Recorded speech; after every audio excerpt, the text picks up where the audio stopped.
Nuestro próximo invitado es José Miguel Sánchez, es psicólogo del trabajo y coach de directivos. José Miguel, muy buenas tardes. ¿Qué tal? Buenas tardes, ¿cómo estáis? Encantado.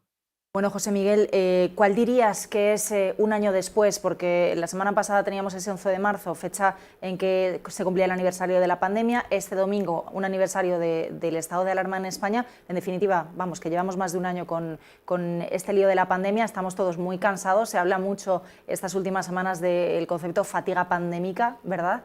En términos de trabajo, en términos empresariales, ¿por dónde dirías que hemos pasado? ¿Cuáles han sido las etapas y dónde estamos precisamente en este momento? Pues mira, como en todo cambio drástico, la verdad es que el ser humano suele pasar por las mismas etapas. La primera, por decirlo de alguna manera, es el no entenderlo y creer que no va con nosotros, de alguna manera negarlo. A partir de ahí, cuando ya eres consciente de que esto está pasando, lo que viene es el miedo. Después del miedo, tú tratas de cambiar algo y entonces metes mucha energía, muchas veces negativa, e incluso hablaríamos de ira. Tras esa ira que te das cuenta que no te sirve, porque tú no tienes control sobre la pandemia, sobre lo que hemos vivido, lo que viene es la frustración. La frustración y, en cierto modo, la resignación. Y a partir de ahí, cuando llegamos, digamos, a la parte más baja, es cuando podemos comenzar a salir y podemos empezar a ver la luz al final del túnel. Y la luz al final del túnel tiene que ver con el entusiasmo, las pequeñas cosas, pues estas pequeñas horarios nuevos que tenemos, cuando, si recordáis, cuando pudimos salir después de 99 días de confinamiento a hacer deporte, ahí empezábamos a ver algo de luz. Ahora la vemos más clara con la vacunación, hasta que llegue un momento en que volvamos otra vez a la normalidad que teníamos antes, que está muy lejana desde mi punto de vista de la nueva normalidad de la que se habla. No, el ser humano necesita las relaciones sociales y necesita volver a tener esas relaciones sociales que tanto bien nos hacen, porque somos seres sociales. Por lo tanto, un poco serían esas las fases. Primero una especie de negación, luego miedo, algo de ira o energía negativa, frustración, resignación, y a partir de ahí, y es donde estamos ahora, algo de entusiasmo y hasta que, bueno, pues lleguemos a la salida y a la confianza, por decirlo de alguna manera. José Miguel, y esto al ámbito laboral, digamos, todos esos procesos, ¿no?, de negación, de miedo, de frustración, de resignación y ahora ese entusiasmo, ¿no?, en el que dices positivamente que estamos ahora, pues por mirar también con un poquito de optimismo a la situación en la que estamos avanzando, ¿no?, dentro de esta crisis sanitaria. ¿Cómo se ha gestionado todo esto, ¿no?, en una empresa, por ejemplo, o por parte de quienes dirigen la empresa para calmar de alguna forma o encauzar los ánimos de los trabajadores? Pues mira, en mi experiencia, que normalmente es con empresa mediana y grande, ha ido como por barrios, ¿no? Dependiendo de la cultura que tuviera la compañía, ha ido de una manera o de otra.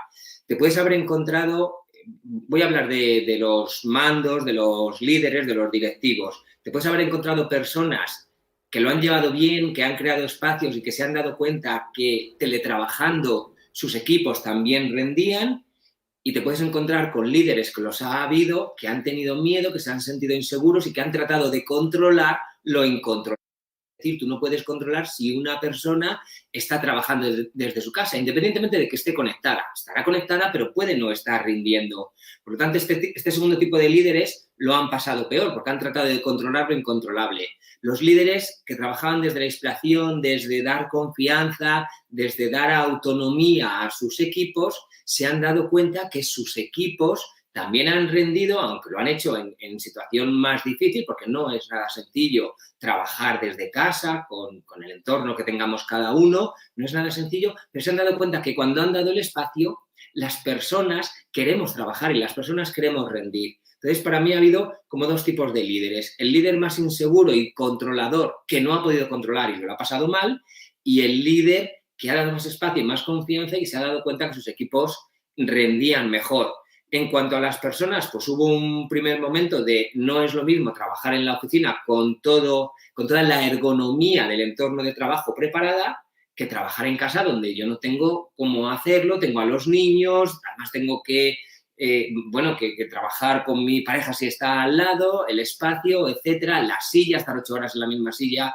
Bueno, pues ha habido un primer momento duro, a partir de ahí, duro además porque no teníamos el aprendizaje de cómo trabajar a través de plataformas. A partir de ahí nos hemos hecho a ello, hemos aprendido. Las plataformas, es verdad, yo he utilizado como 6 diferentes, todas funcionan muy bien y nos han facilitado.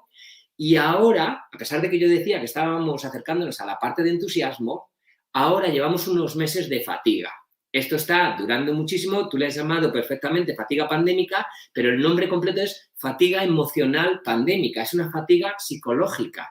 Es una fatiga porque ya llevamos mucho tiempo y estamos muy cansados, pero muy cansados psicológicamente. No físicamente, sino psicológicamente. Es como que sí, ya vemos la salida, estamos casi ahí, pero todavía no llegamos a ello.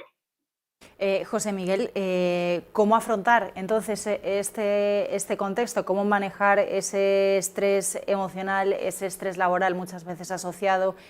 Sobre todo, bueno, también el teletrabajo, ¿no? Las dificultades que entraña en algunos casos, cómo nos cansamos más de las pantallas. En este caso, las recomendaciones te las pido para los dos aspectos, ¿no? Tanto para quienes somos trabajadores como para quienes dirigen equipos y empresas. ¿Cuáles serían un poco, bueno, pues las claves, a tu juicio experto, de, bueno, pues cómo seguir manejando esta fatiga emocional pandémica?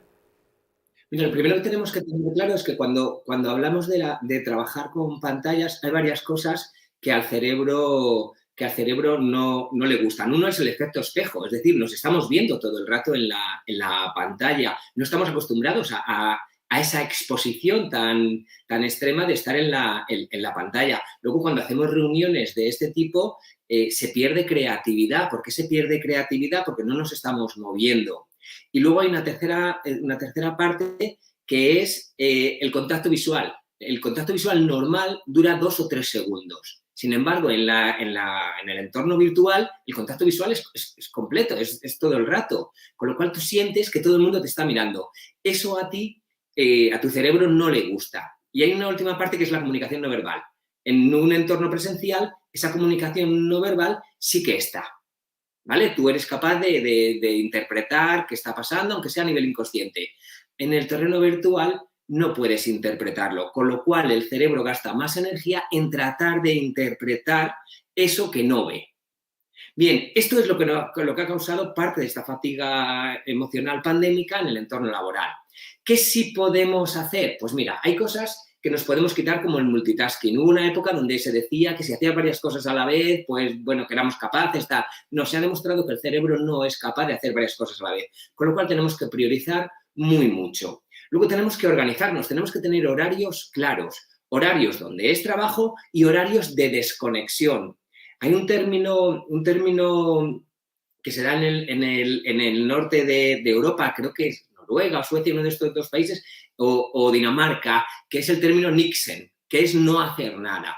Tenemos que buscar momentos para no hacer nada, para desconectar completamente de todo. Bueno, pues imagínate un día de trabajo. Tenemos que trabajar mucho desde la tercera persona, es decir, cuando estamos ante un problema, si nos metemos muy de lleno en el problema, acabamos siendo parte del problema en vez de ser parte de la solución, con lo cual tenemos que aprender a ponernos en esa tercera persona y verlo desde fuera. Tenemos que hacernos buenas preguntas para reflexionar, utilizar cosas como la meditación, como escuchar música clásica o música que nos guste, que nos apetezca. Otra cosa muy importante que podemos hacer es escribir cómo nos sentimos, o incluso dibujar cómo nos sentimos, o dibujar los problemas para intentar entenderlos mejor. Eso lo hacen, por ejemplo, mucho los niños. Por supuesto, utilizar el humor, buscar momentos donde podamos utilizar el humor. Y hay 2 cosas últimas, o 3, que para mí son importantes. Una, sin duda, el deporte, ponernos en marcha, salir de todo este sedentarismo.